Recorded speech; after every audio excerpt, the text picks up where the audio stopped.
Dans l'épisode précédent, bloqué par les inondations, j'ai dû prendre un bus, en direction de Sucre.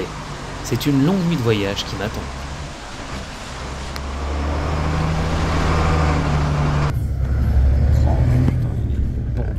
Ah ouais, derrière ça passe pas.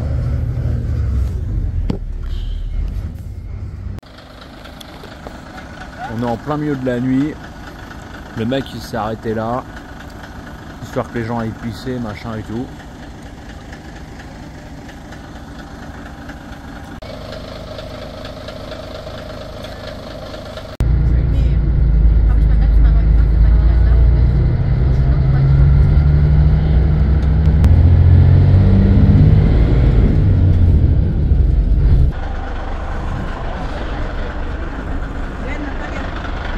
Bon, et ben, il est plus de 1h45 du matin.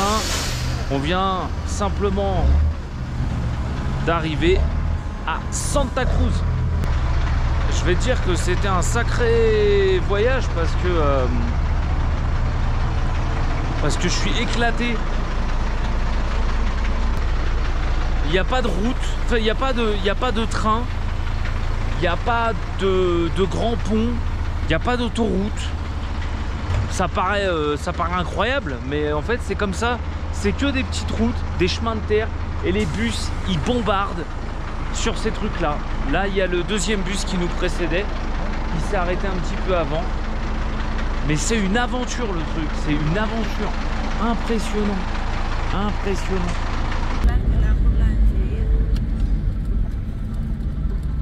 Un ancien taxi japonais converti en conduite à gauche. On a les rétros qui sont sur le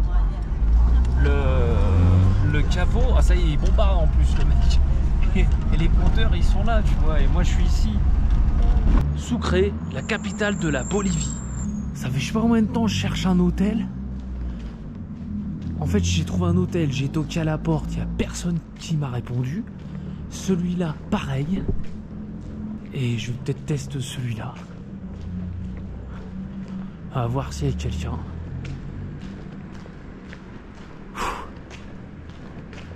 Ah, ça a l'air d'être allumé et tout. On va se dire. Eh ben bien le bonjour. Donc je me retrouve dans Sucre de bon matin. J'ai même pu me trouver un café, un vrai café. Non, parce que ici franchement c'est beaucoup d'eau chaude avec un café expresso. Donc Sucre, ça change carrément de Monte Agudo, la petite ville où j'étais. Et c'est quand même un peu plus authentique, je trouve, que Santa Cruz. C'est une ville où il y a pas mal de choses qui ont été construites il y a quand même 200 ans. Donc on le voit un petit peu au niveau de l'architecture, etc. La circulation, c'est quand même un sacré truc. Faut s'habituer, les feux rouges sont en l'air. Alors c'est assez amusant parce que ils ont beaucoup de petits bus, de petits machins et tout qui ont été importés. Alors il est pas rare d'en voir avec marqué Japan Airlines, Abu Dhabi Resort, des trucs comme ça. Niché à 2789 mètres d'altitude, au cœur des vallées boliviennes, Sucre me dévoile toute sa splendeur sous l'œil de mon drone. Fondée en 1538, cette ville historique, surnommée aussi la Ville Blanche, séduit par son architecture coloniale immaculée, ses ruelles pavées et ses églises majestueuses. Classée au patrimoine mondial de l'UNESCO depuis 1991, Sucre est bien plus qu'une ville. C'est un voyage dans le temps, une immersion dans l'histoire et la culture bolivienne. Alors je me dirige du coup en direction du parc Crétacito, qui en fait est un parc où il y a des vraies empreintes de dinosaures. Il faut dire que cette région était vraiment très propice aux dinosaures en raison de sa végétation, de son climat, etc. Et apparemment il y a des vraies empreintes de dinosaures ici et j'avais grave envie de voir ça. Donc on est en route, regarde un petit peu le paysage vite fait, je te filme un peu rapidement. Donc c'est assez sec par rapport à Monte Agudo, etc. On est quand même en altitude, à environ 1300 mètres d'altitude ici. Et ça reste une très grande ville. Regarde la montagne, comment elle est droite. Incroyable.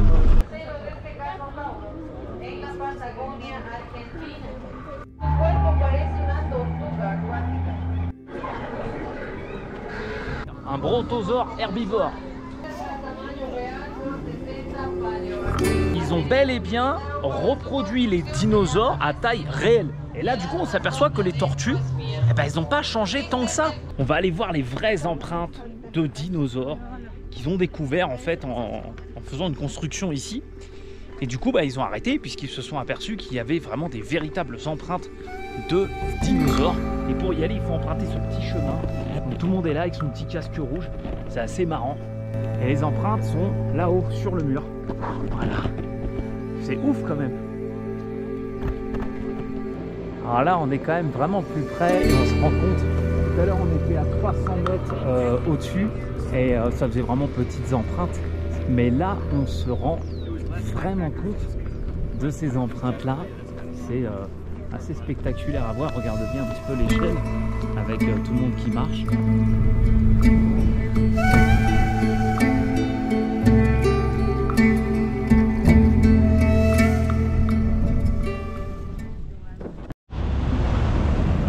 Bon, alors la Bolivie, niveau bouffe, c'est un délire. Ils font tout griller, tout frire. Regarde, il y a des trucs de gris partout. Alors ils font ça au bois, au charbon, c'est génial. Regarde, le mec roule sans pare-choc normal. Le petit Suzuki Chimney, tu vois, que j'adore. Donc ils ont de la très bonne viande de bœuf, d'accord. Ils ont énormément de poulet. Ils font des super desserts. Et aussi, bah, sans oublier le porc, mec. Tu vois, alors il y a des trucs en sauce et tout. Mais permettez, oh là là, qu'est quoi. Tu vois, ils ont des petits porcs en sauce, des petites frites maison, etc. Tu vois, franchement, c'est le top, mec. Niveau bouffe, j'adore.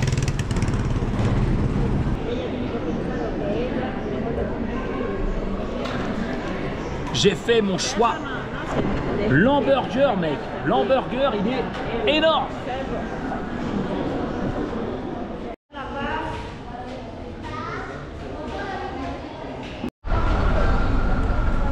Bon, j'ai réussi à trouver un billet de bus pour aller à Uyuni. Uyuni, c'est un site absolument incroyable où en fait il y a un lac salé à perte de vue. Et ça reste un des trucs touristiques de Bolivie, quoi. C'est vraiment le truc limite touristique de la Bolivie. Donc tu te doutes bien que bah, les bus qui y vont, en général, ils sont pleins. Et j'ai réussi à trouver une place, donc je suis assez content. Et bah, ce soir, du coup, un autre bus pendant 8 heures de bus. Départ 21 h, arrivée prévue environ 4 h du matin.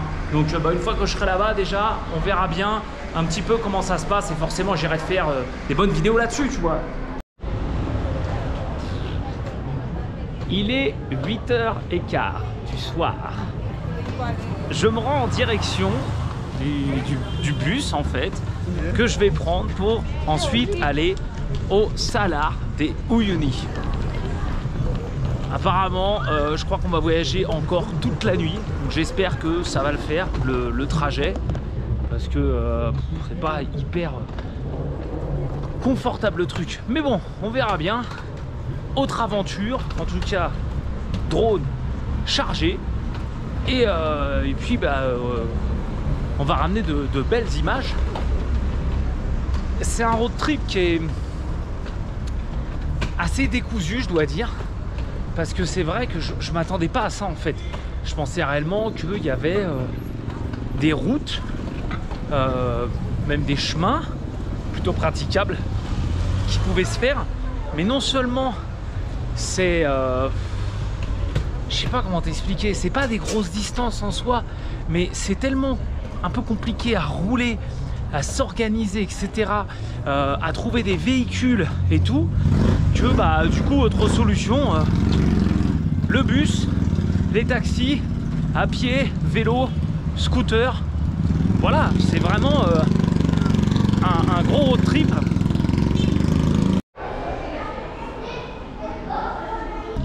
Ah tiens, regarde un petit truc assez intéressant. Voiture de police bolivienne, donc c'est tout le temps des pick-up comme ça. Bon là il est bâché, mais en fait il y a des armatures en métal sur lesquelles ils peuvent s'accrocher. On a des gyrophares vraiment avec des LED dedans et tout. Et là il y a encore un flic dedans, tu vois, et je viens de me faire encore baiser. Pour ceux qui regardent mes vidéos, il était de petites barres de LED à l'avant et tout. Voilà. C'est l'usine. Impressionnant, il y a des bus partout.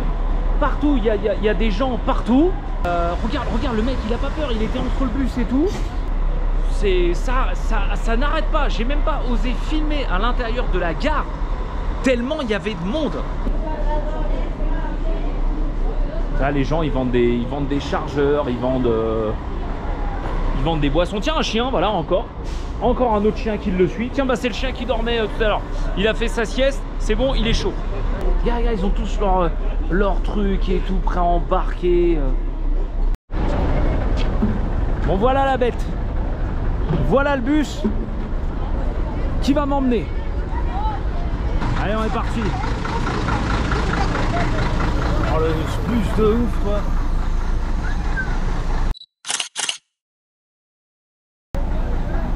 Bon, bah heureusement que c'est pas un avion, parce que quand tu vois un peu la gueule du bus, t'as des doutes quand même, hein.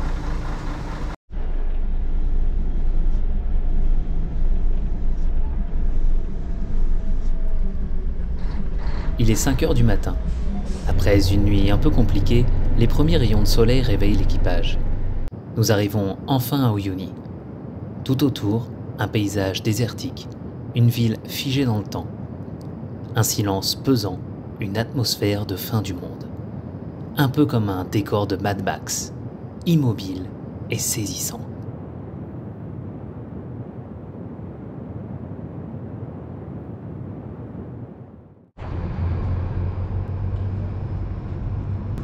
Bon, après un voyage d'environ 7 heures en bus de nuit, où les mecs se sont quasiment pas arrêtés, ils se sont arrêtés genre juste une fois parce que j'ai toqué à la porte pour aller faire pipi.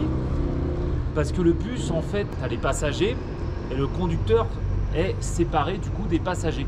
Et en fait, tu comprends un petit peu pourquoi. Quand tu forces un petit peu pour rentrer, bah le mec, il est avec sa nana, son pote, un autre gars dans la cabine du bus. Ils sont tous en train de mâcher de la feuille de coca avec une enceinte connectée, la musique à donf, t'as des couvertures partout. La route, c'était que des petits virages, pas mal de fois en descente.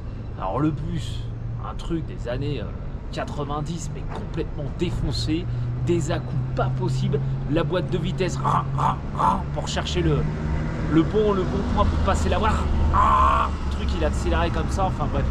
Un peu compliqué de dormir et de passer une nuit tranquille, on va dire. Mais bon, on est là, hein, on est dans la ville de Uyuni. Donc du coup, là on se trouve dans l'un des 9 départements de la Bolivie. On a quitté Chuquisaca, on est maintenant à Potosí. Et en fait, le truc qui est incroyable ici, c'est qu'il y avait beaucoup de mines d'or et d'argent dans lesquels en fait il y avait des trains qui passaient aussi pour pouvoir du coup exporter, vendre l'or, l'argent. Et là on a un truc qui est incroyable, derrière ces petits murs, c'est tous les restes des trains.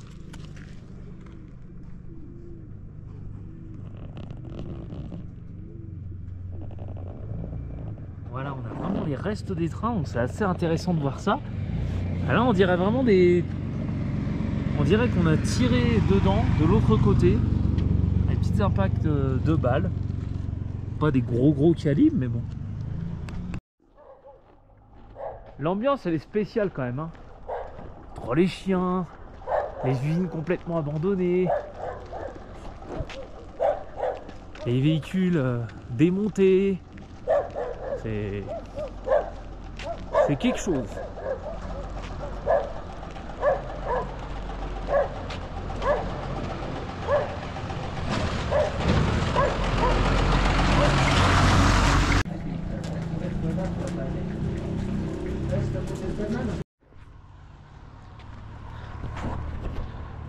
Bon, ce que j'aimerais un petit peu aussi après, moi, c'est du coup voir les trains entiers qui sont au milieu de rien, au milieu du lac de sel.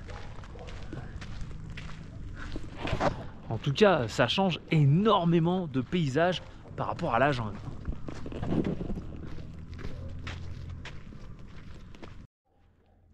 Oh, petit chien de la mine. Oh, il est tout sale, il est tout gras et tout. Oh, mon petit pépère.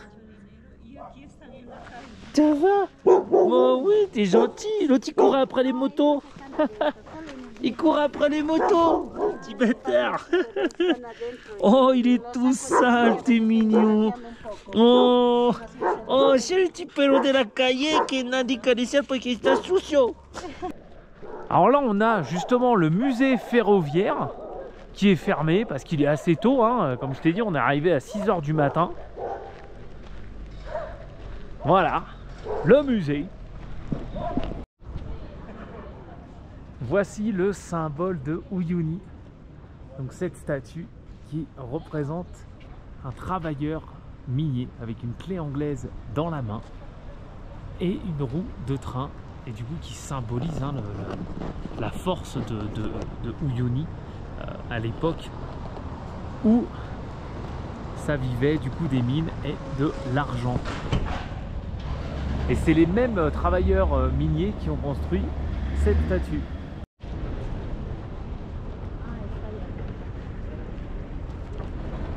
Bonjour gros chien.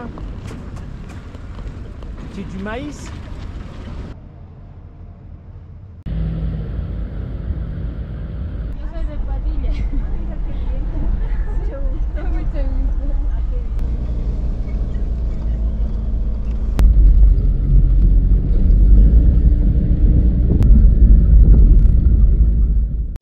Uyuni fut jadis le plus grand carrefour ferroviaire de la Bolivie. Aujourd'hui, ces trains datant du début du XXe siècle prennent la rouille et se délabrent, dans ce décor post-apocalyptique où les sacs d'ordures déchirés par les chiens errants volent au gré du vent.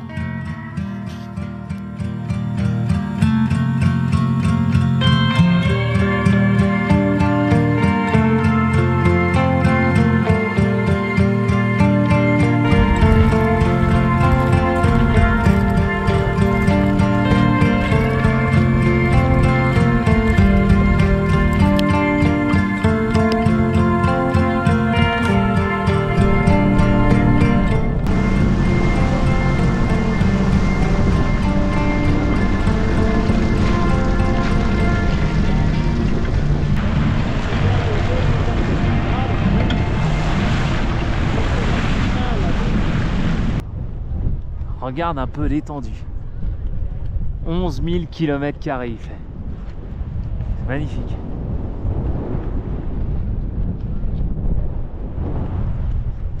Donc c'est bel et bien du sel.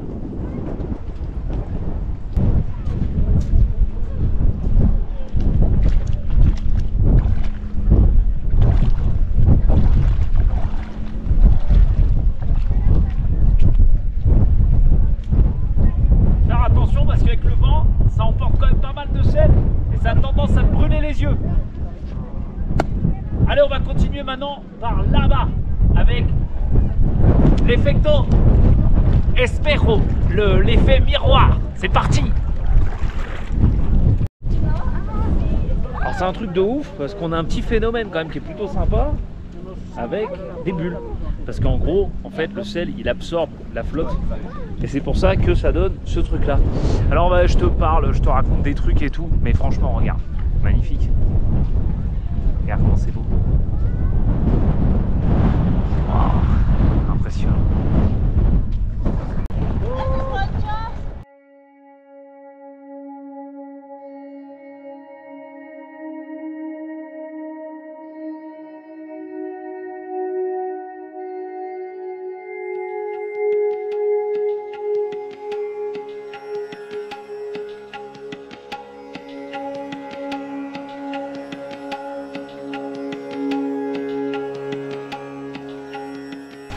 Je suis au monument Dakar, Bolivie, que je souhaitais voir depuis très longtemps.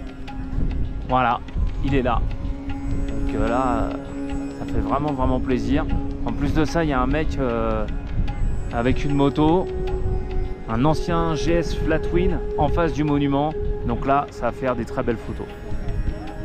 Je te laisse parce que je vais vraiment profiter de regarder ce truc-là. La petite GS BMW avec écrit Paris-Dakar. Je dis ouais, ils l'ont foutu là en déco, la moto elle est dégueulasse et tout. Mais non, elle appartient à lui. Le mec est venu de San Francisco jusqu'ici en Bolivie avec sa bécane et il va continuer. Where you go after? Patagonia. Patagonie. Voilà, le mec est là, il est chaud. Bon bah, have a nice day and safe trip, sir. Bye bye.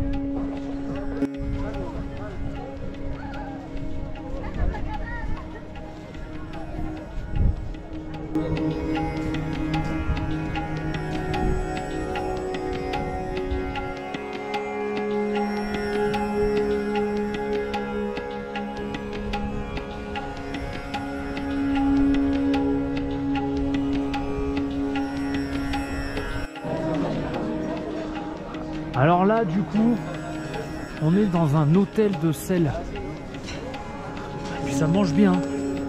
Regarde, l'hôtel de sel, c'est que du sel.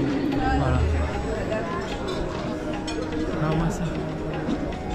Oh, c'est vieux, putain.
Uyuni, c'est vraiment une petite ville. Et là, j'ai dormi dans un hôtel de sel où tout est en sel.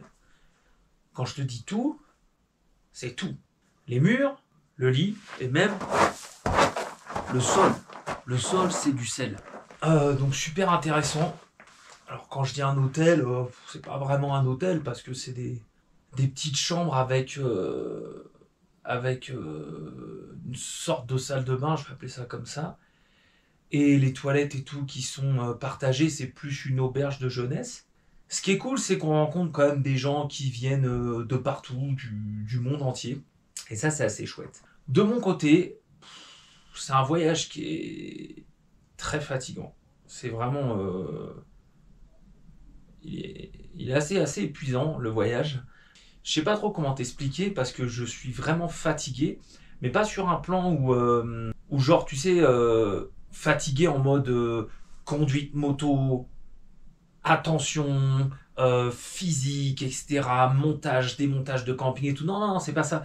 C'est que là, il y a vraiment un certain inconfort dont je sais pas comment t'expliquer. C'est des trucs qui se passent pas forcément comme t'avais prévu. C'est les lits, tu vois, par exemple, les lits, ils sont hyper durs ou au contraire ils sont défoncés. J'ai un mal de dos comme pas possible.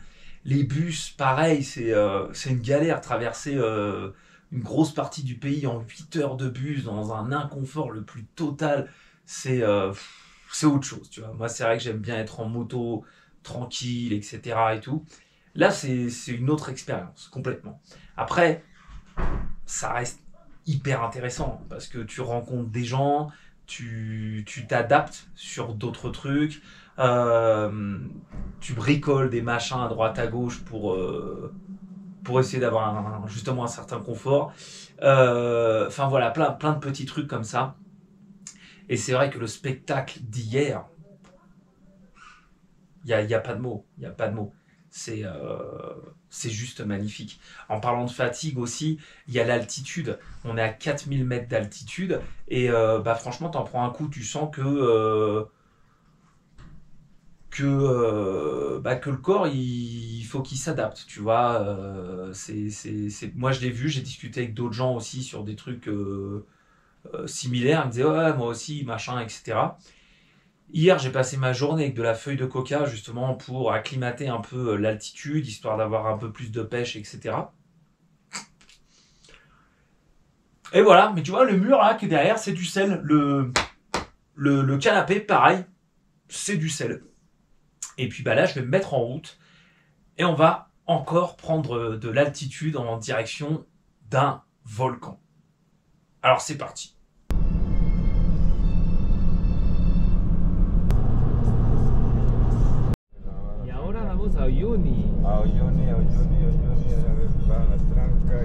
Nous partons de bonne heure et il fait vraiment très beau. La journée s'annonce incroyable. Cependant, c'est en pleine montée que la boîte de vitesse du 4x4 va nous lâcher.